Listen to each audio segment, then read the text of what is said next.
Isso fala muito sobre o seu personagem, né? O Amileto, É, que não consegue se ver da forma que é, ou pelo menos não consegue, ou pelo menos renega, vamos dizer assim, a sua ancestralidade e tal. Por que você acha que isso acontece, Jackson? Por que você acha que a gente ainda tem. A gente sabe por quê, né? Mas acho que é importante falar sobre isso, assim. Por que que hoje a gente ainda vê tantos amuletos, tantas pessoas que têm tanta dificuldade de enxergar a sua racialidade? olha, quando teve a eleição para presidente que o outro lá ganhou, Haddad era candidato, né, a presidente da República. Aí, num determinado momento, lá em Salvador, quando ele esteve lá, eu fui para vê-lo no meio da multidão. E tinha uma multidão ali no bairro de Ondina, na orla de Salvador. Aí, de repente, ele chega num carro pequeno de carroceria baixa, onde você podia pegar na mão dele, seria possível. Aí naquele momento me veio uma coisa que não foi racional, foi uma coisa rápida assim que veio na minha cabeça, que era o seguinte: somos uma tribo só. E essa tribo, Brasil, aquilo me veio no meio daquela multidão. Era uma energia que eu vi circular ali, daquele povo todo para ver aquele homem como se fosse o salvador da pátria, né? Que infelizmente às vezes a gente fica buscando um salvador da pátria. E me veio uma coisa assim, que somos uma única tribo, aonde essa tribo é formada por pessoas que foram colonizadas e por colonizadores, na mesma tribo. Então, eu vejo que é um pouco isso. Nascemos no mesmo lugar, né? Dessa mistura toda, e temos esse pensamento, uns do colonizado, aquele pensamento de quem sabe quem é, de quem vive em harmonia com a natureza, de quem sabe a riqueza que é a nossa cultura, e um irmão dessa mesma tribo que pensa como colonizador, que quer vender aquele outro irmão, que quer vender, sabe? Então, o Amileto, ele é isso, ele tem aquele complexo de vira-lata que Nelson Rodrigues tanto fala. Ele não sabe o valor que tem essa mistura de raças, que eu acho não, eu tenho certeza que a grande riqueza nossa de brasileiros talvez seja a nação mais rica por esse aspecto, né? Porque aqui, quem chegar aqui vai fazer parte dessa coxa de retalhos, vai ser mais um retalho para formar esse tecido, né, imenso de retalhos que é o Brasil. Aí o Amileto, ele representa essa figura. É. Assim, para mim é o personagem mais difícil. Por que que é o mais difícil? Porque tem um texto que ele fala, que vai ser o último texto dele na peça, que eu tenho.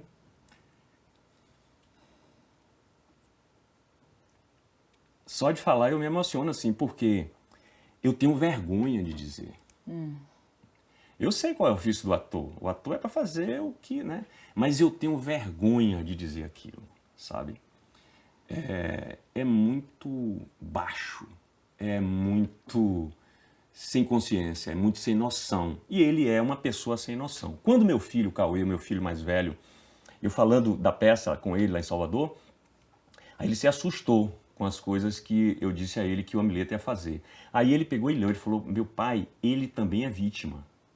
É um personagem muito bonito, assim, um personagem muito bacana dentro de uma obra, porque a obra existe para poder jogar luz na plateia. Então, ele também é meio assim falar disso, mas ele também é vítima de um sistema. O problema é que ele faz parte desse sistema opressor, onde a pessoa tem que ser de determinada forma, onde o preto é oprimido, é o mais oprimido, o preto e o indígena, né? Que assim, praticamente poucos indígenas a gente tem hoje, assim, né? Um massacre muito grande.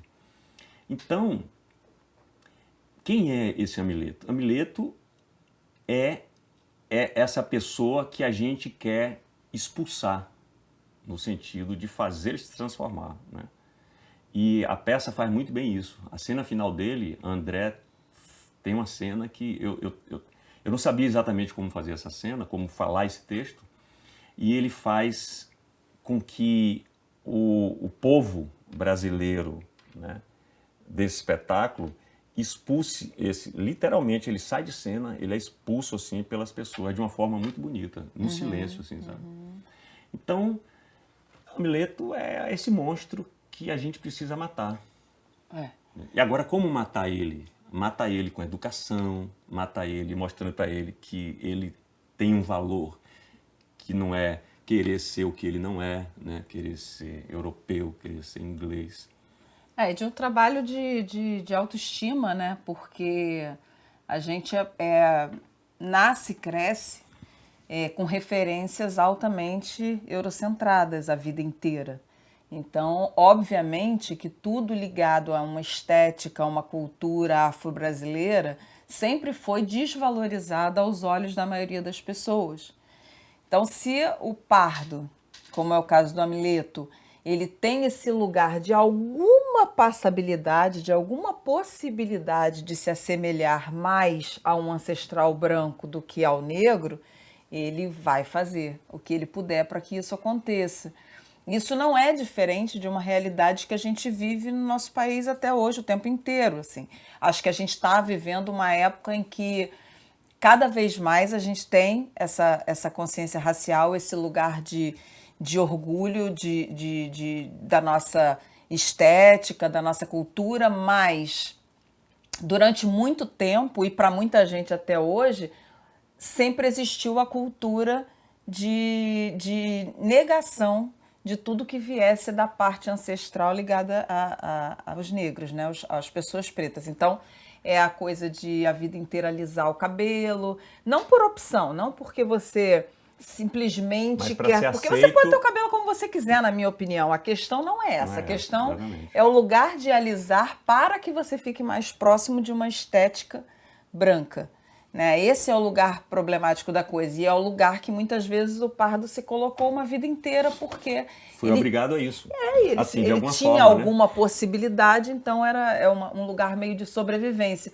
E de alguma maneira, não, sem generalizar, porque eu acho que nada pode ser generalizado na vida, mas de alguma forma num lugar de baixa autoestima também. Na medida que um lado é muito valorizado socialmente, o outro não, né? Exatamente. Então você passa uma vida toda buscando uma estética para esconder um pedaço do que é a sua constituição também, né?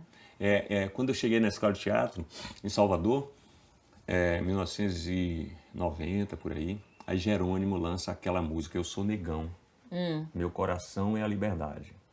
Liberdade, para quem não sabe, é o bairro de Salvador onde tem a maioria negros, né? Onde tem o Ileaê, sabe? Você entra em Salvador, no bairro da Liberdade, você está na África. Você olha assim, sabe? Então, essa música foi muito importante quando nós descíamos a Avenida 7 e aqueles negros, né, no 80% pelo menos da população de Salvador, cantando Eu sou negão, meu coração é a liberdade.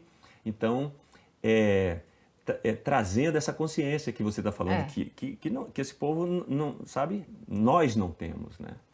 Então, a importância dessa autoestima, de começar a deixar de alisar o cabelo. Eu lembro que em Salvador, ali no bairro, ali na Federação, quando eu subia de ônibus indo da escola de teatro para minha casa no Rio Vermelho, ainda tinha uma plaquinha numa casa, alisa-se cabelo, né? Hoje em dia, eu não tenho visto mais essas placas, alisa-se cabelo.